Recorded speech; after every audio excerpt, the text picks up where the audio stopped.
Hey guys, welcome to Telling the Told and Untold. My name is Tshego.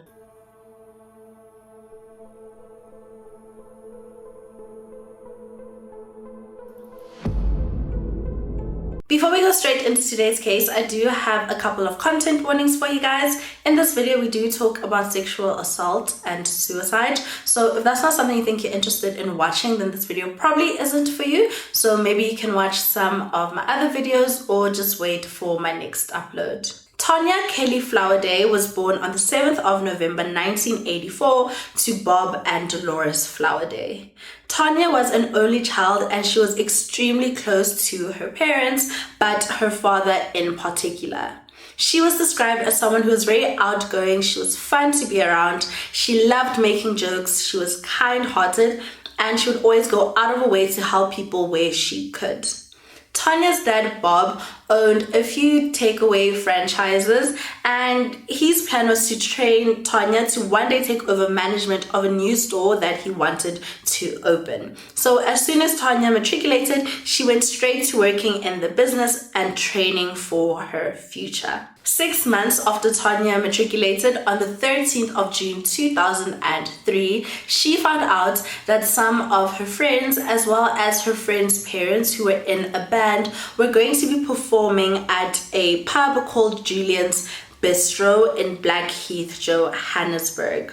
Bob would usually take Tanya as well as her friends everywhere. He would pick them up, he would drop them off, and he really didn't mind it. It's something that he loved to do. He and Tanya even had this running joke when every time she asked if she could finally get her license so she could drive herself around, Bob would just say, when you turn 37. When she'd ask if she can move out, if she can get married, if she can have a boyfriend, Bob would say, when you turn 37. And driving Tanya around was something that he really loved, and was also just another way for them to bond.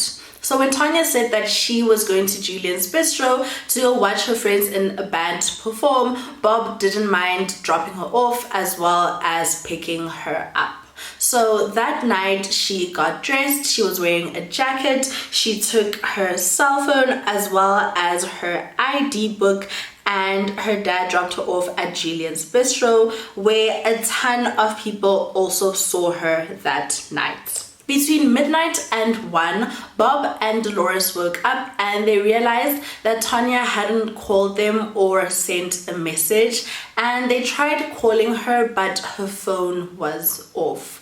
And they started worrying because as time went on, they realized that Julian's Bistro was already closed. Julian's Bistro was a place that they would also go to as a family. So they knew what time it opened, they knew what time it closed. So the fact that Tanya still hadn't called Bob to go pick her up was very concerning. And also the fact that her phone was off. Tanya was the type of person to tell her parents she would call or either message if she was maybe going through another place or she was going to spend a night at her friend's place. So the fact that she hadn't said anything and her phone was off just made her parents feel uneasy. In the morning, Tanya still hadn't returned and her phone was still off. So as soon as Julian's Bistro opened, Bob and Dolores made their way there, and they just started asking a couple of people if they had seen Tanya, if they knew where she went. They also called some of her friends, and no one had seen Tanya since the night before at Julian's. One of Tanya's best friends couldn't go to Julian's that Friday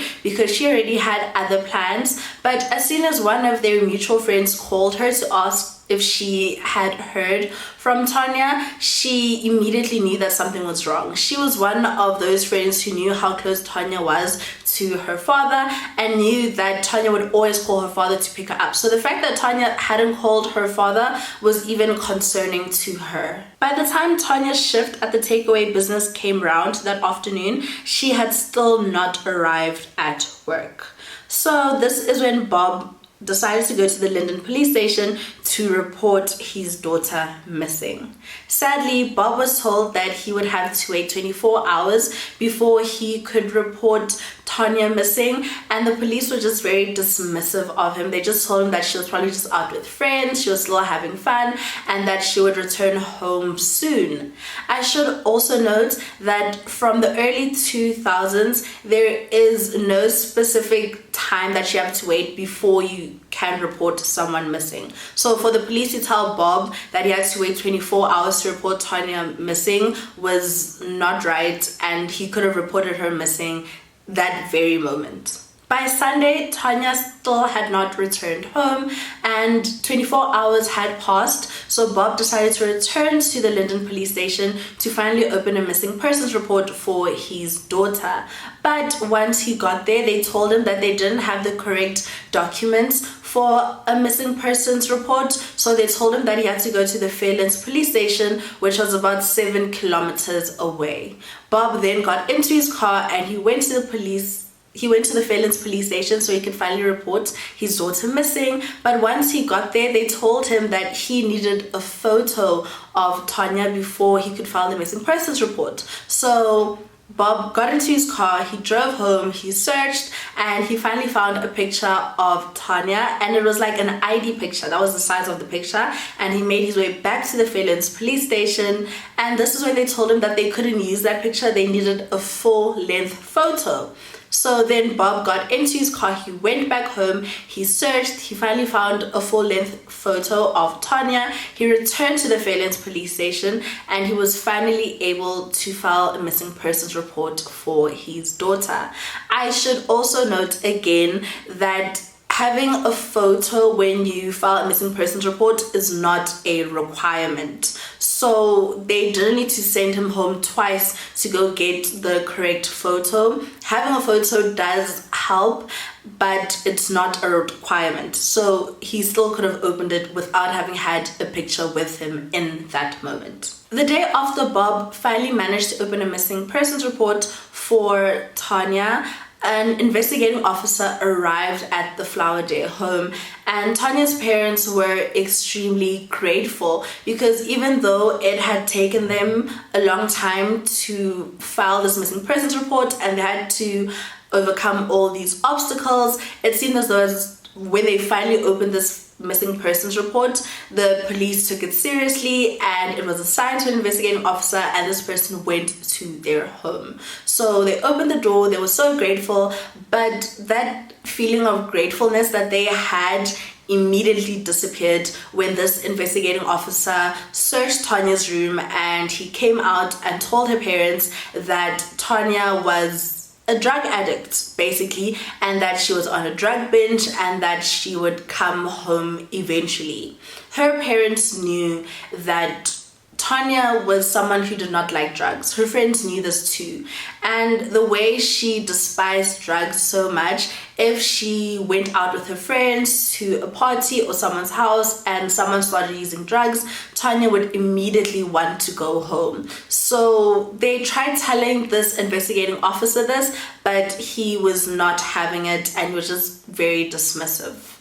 Whilst he was also searching Tanya's room, her mom Dolores decided to go check the post box, and when she opened it, she found Tanya's ID book, the same ID book that she took with her that Friday when she went to Julian's. She immediately went to this investigating officer and told him that she had found this ID book in the post box and how strange it was. But again, this investigating officer was so dismissive and he didn't even handle it like it was crucial evidence. He touched the ID book with his bare hands, he briefly paged through it, and then he just threw it on the table and he left shortly after that. By Tuesday afternoon, Tanya had been missing for 4 days, and Bob and Dolores hadn't heard anything from this investigating officer, so Bob decided to call the Fairlands police station so that he could talk to this investigating officer. And once he gave them the name, the Fairlands police station said that they didn't know anyone by that name in that station, and they then told Bob that he should call the Linden police station, which he did.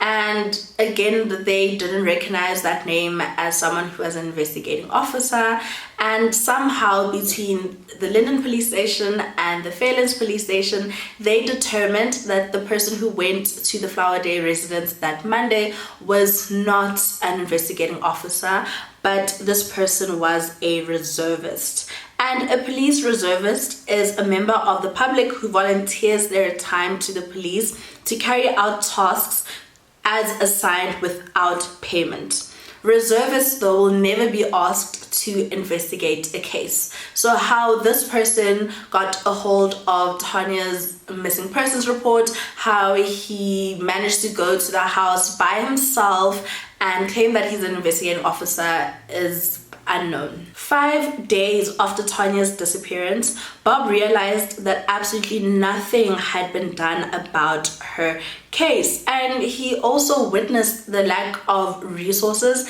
that the police station had, and he was understandably so upset, and he expressed how frustrated he was.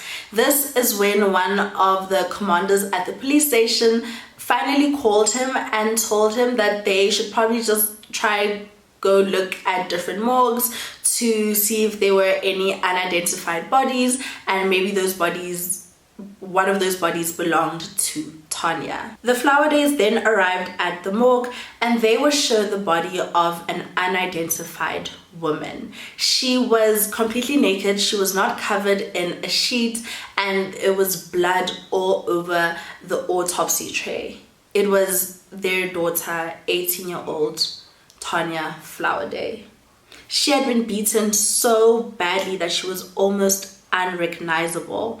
She had laid in the morgue for 5 days, having been found the Saturday after she disappeared.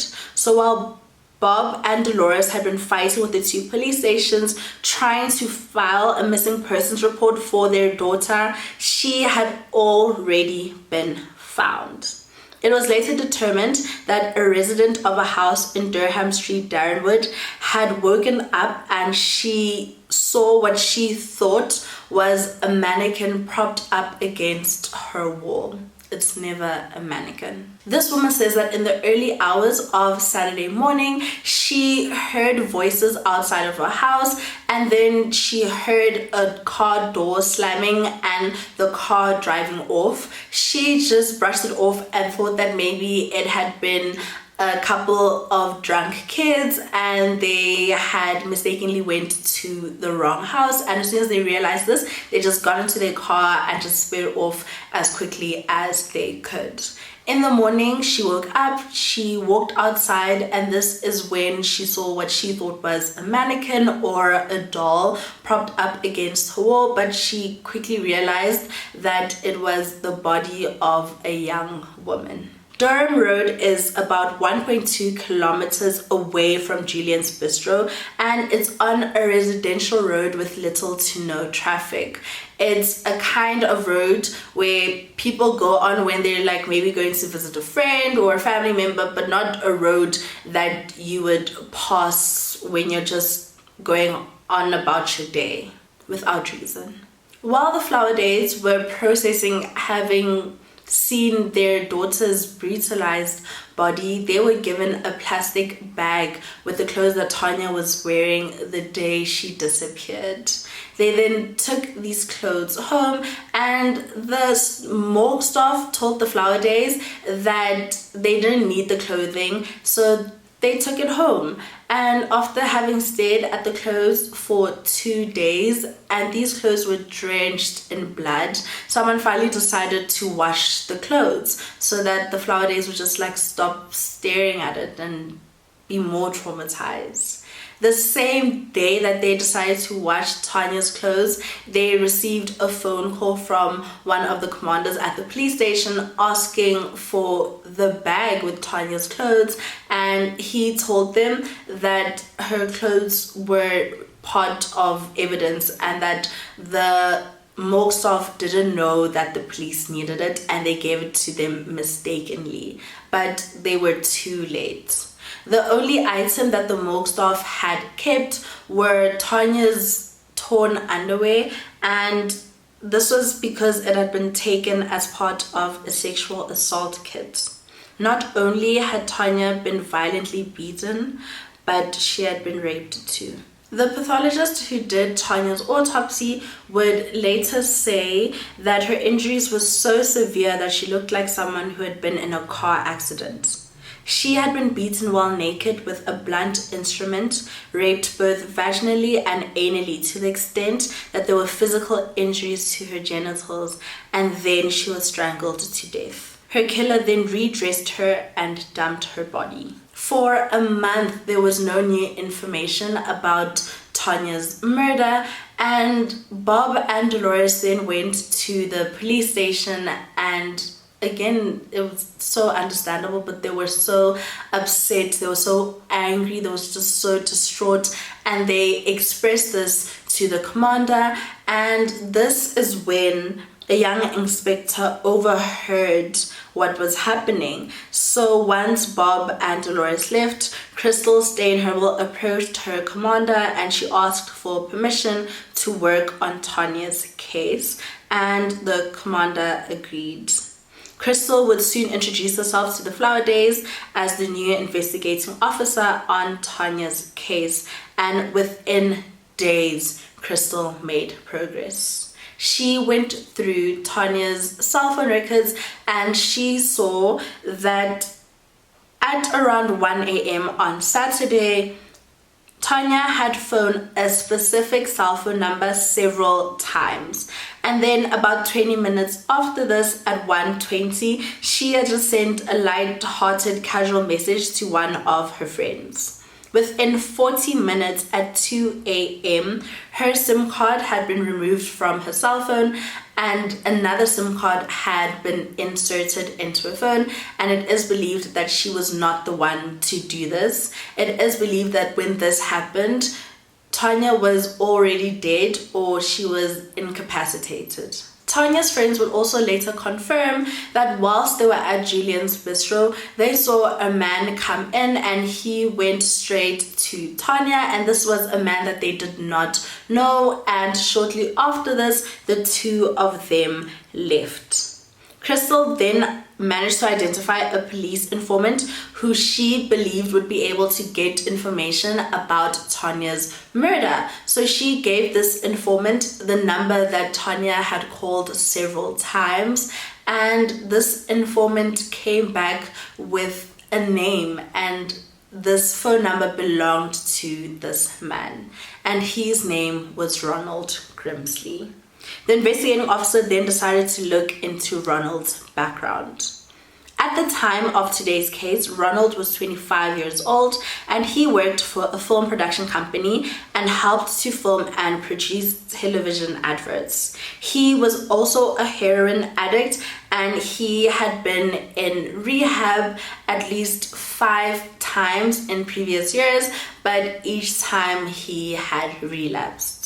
The investigating officer then showed the Flowerdays a picture of Ronald, and immediately they knew who he was.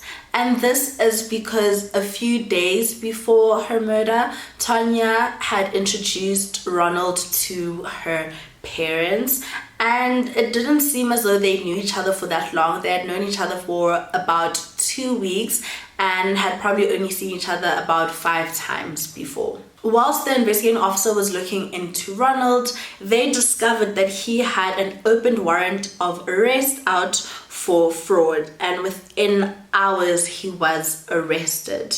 They then interrogated him about Tanya's murder, and he confessed not only to Crystal but also in the presence of a magistrate to having killed Tanya Flowerday. Ronald also did a pointing out, and he showed them where Tanya's body had been found or where he had dumped her. And I have spoken about what a pointing out is, but if you don't know, I'll just quickly explain. A pointing out is basically if someone confesses to a crime, they will then take them to the crime scene or just certain parts that were part of the crime, and the suspect will have to show them where everything took place. So for example, if someone was killed in a park, the suspect will point out and say, okay, the car was parked there, and then I dragged the person and then I dumped their body there. And when they do this, they don't usually go with the investigating officer, because that might be seen as the investigating officer telling him where every piece is or what he should point out. So he's usually taken by other police officers, and he just kind of shows them where everything took place, and this is how they can also confirm that this person was involved in the case. So this is exactly what they did with Ronald. I hope that makes sense. With Ronald's confession, as well as he's pointing out, he was then taken to the holding cells while the police formulated murder and rape charges against him.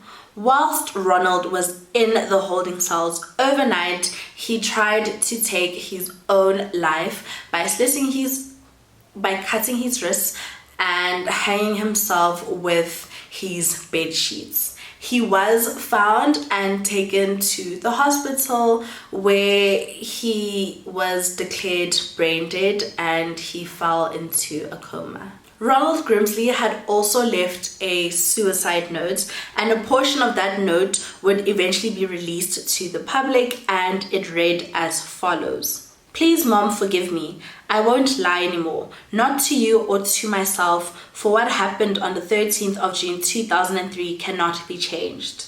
You are maybe asking yourself the question why I've done what I've done. There is only one thing I can think of, and that's to make the pain I'm causing our family to end. A lot of questions will go unanswered, but know that with all my heart, I'm sorry for it all. That young lady had her whole life ahead of her, but it was ended before her time, and her parents don't have much else to live for. She was the only child, and what has happened is unforgivable, at least in my eyes.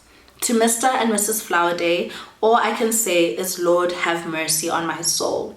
You have been robbed of all of your joy and happiness. I cannot even begin to understand the pain and sorrow that has been forced onto your lives. I'm really sorry about what happened. Please try to forgive me. I want you to know that I've used drugs for the past 9 years. The only way to support my addiction is through stealing, lying, and scheming. And this is where I've ended up. Ronald Grimsley lay in a coma for 2 months, and then he finally woke up. As soon as he woke up, he contacted the investigating officer, and he wanted to change his statement. He now told the investigating officer that he had more information about Tanya's death, and he says that he was not the only one involved in her murder. He says that he owed 2 drug dealers a huge amount of money, and the men had suggested that the only way that he would be able to pay off his debt would be if he brought them Tanya. He also claimed that when Tanya had called him in the early hours of Saturday, the 14th of June, she'd wanted a lift home. Ronald said that instead of taking Tanya home, they got into his car and he drove them to Randburg, to an abandoned and condemned house. He says that the 2 drug dealers, who were Nigerian citizens, used this house in Randburg as a drug den. And once he brought them Tanya, he set up camera equipment and then raped Tanya on camera. Afterwards, the 2 drug dealers had also raped Tanya. They then beaten and strangled her while filming the entire thing. They had made a snuff film. Snuff films are basically videos that depict real life murders, and these videos are taken to be distributed and also to make a profit. But snuff films are widely considered a myth, and they're also said to be sold as pornography. While there are many urban legends, conspiracy theories, and fictional depictions of snuff films, no verified commercial market for such content has ever been discovered. While someone like Jeffrey Dahmer used to take photos of the men that he murdered in his apartment as he cut them open and dismembered them, as well as posed them, he did this for his own sexual pleasure. So even though you are able to find some of those pictures online, he didn't take those pictures to distribute them or make a profit from them. He did that for himself, so that wouldn't be considered as a snuff video. And when we think about like real life examples like war or maybe cartel executions that have been filmed online, these would not be considered snuff films in the traditional sense, because they're not produced explicitly for entertainment or financial gain. The idea of snuff films gained traction in the 1970s. However, no law enforcement agency has ever found the market for it, or people that explicitly produce or distribute snuff films in South Africa or globally. But some people do believe that they do exist on the deep dark web. So basically what Ronald Grimsley was saying is that there was video evidence of Tanya's murder and that 2 other people had also been responsible. He claimed that the tape of Tanya's murder was intended for sale outside of South Africa. At the time, South Africa did not have a law that made it illegal to import or export snuff films from or to other countries. It was illegal to produce or distribute it in South Africa, but that same law would not cover material from other countries. Ronald's allegation also confirmed something that police believed, and that was that Ronald couldn't have acted alone based on the brutality of Tanya's injuries. The investigating officer knew that she had to look for 2 men, and based on the information that Ronald had given her, they tracked down a man who was 33 years old. He was a Nigerian citizen who lived in Hillbrow, and they then got a warrant to arrest him as well as search this home or wherever he stayed. And there they found hard drives as well as several video cassette tapes, and they were taken and looked at. But no evidence of the man's involvement with Tanya's murder could be found, and no footage of her murder would ever be recovered. Very soon after this man's arrest, Ronald changed his story again. Ronald now said that he had acted alone. He says that that night he went to go pick up Tanya because she had been calling him relentlessly and she wanted him to take her home. So he went to go pick her up, but by the time he went to go pick her up, he was already high and intoxicated. He had been smoking heroin cigarettes as well as drinking pretty heavily. So he then picked her up, and because he wanted to sober up a bit, he then drove them to his parents' house so that maybe he could eat something, because he said if he ate something it would like absorb that alcohol and he would be more sober enough to drive her home. Whilst they were at his parents' home, he then tried to kiss her and she reciprocated this, but soon she stopped it and she said that she wanted to go home. And whilst they were in the car, he decided that he was going to pull over so that he could apologize for like maybe making her feel uncomfortable. So he pulled over and then he pulled out another one of his heroin cigarettes and started smoking this. As soon as Tanya realized that he was not just smoking cigarettes, he was smoking drugs, she apparently became really upset and angry, and she started shouting at him. Ronald then claimed that he blacked out, and the next thing he remembered was finding himself on top of a half-naked Tanya with his hands around her neck. He then realized that she was dead, and then he drove around in his Opel Kadett until he found a place to dump her body. After this, he drove a bit further and dumped her jacket. He kept her cell phone, which he put his own SIM card into. This version of events simply did not fit the evidence.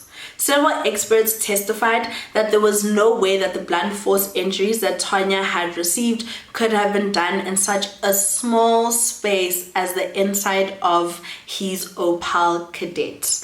Also, experts spoke on the effects of heroin, and they said that it was almost impossible for a person who had consumed as much heroin as Ronald had claimed to have smoked that night to have been aware and have also had enough strength to beat and sexually assault Tanya as severely as she had been, and then afterwards try and cover up what he had done within minutes. They also said that it's highly unusual for someone to black out from drugs, so if he did black out, it's most likely from the alcohol. Ronald also claimed that he had heard about snuff films from You magazine, and then he decided to use that so that he could try and get a reduced sentence. He also said that the reason why he tried to take his own life was not because he was scared of these two Nigerian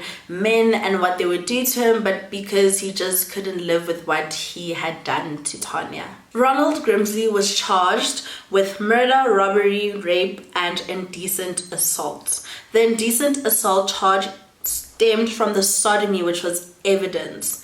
In 2003, forced anal penetration was considered indecent assault and not rape. Ronald, despite his confession, pleaded not guilty to all of the charges because he says that he had been so intoxicated with heroin and alcohol that he couldn't control his actions.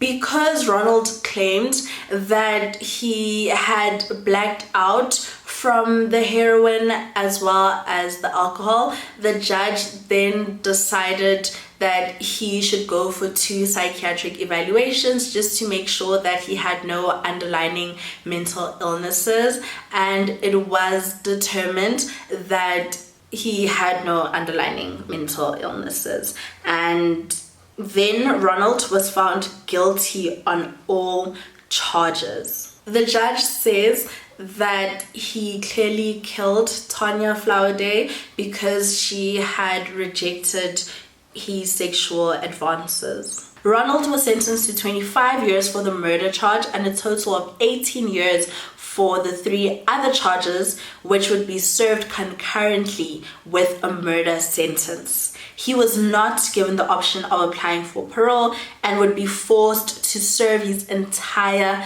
sentence, with his earliest point of release having been 2030.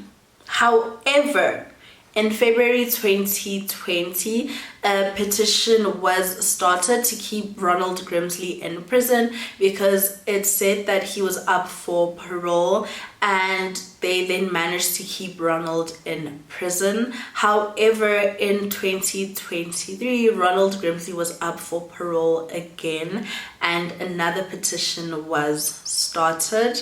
I could not find any more information about Ronald Grimsley, whether he's still in prison or he eventually received parole. One of the things that was never determined is how Tanya's ID book landed up in her parents' post box. No mention of this was ever made again.